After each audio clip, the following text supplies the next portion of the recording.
But there is a difficult situation. Lakini kuna hali ambayo si nzuri. Spiritual organ. Kuna hali ambayo si nzuri katika viungo mwili. In your spiritual life. Katika maisha ya kiroho. There is something stinking. Kuna kitu kinanuka. There is something smelling. Kuna kitu kinanuka. Things are not okay. Vitu haviko sawa. You have tested a number of herbs. Umejaribu madawa.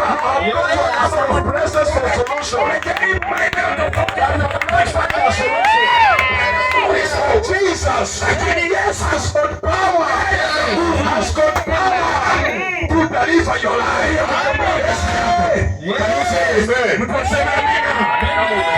Hata kama umefura sema tu kwa amen. Sema tu nifurahishe, sema amen. Omanyeseze spirit ina nyanga nyana hapo ipima lakini kumbe wisdom ile funga kwa. Praise God. Bwana Yesu asifiwe. Amina. Hallelujah. Hallelujah. Kuna kijana ambaye alikuja kanisa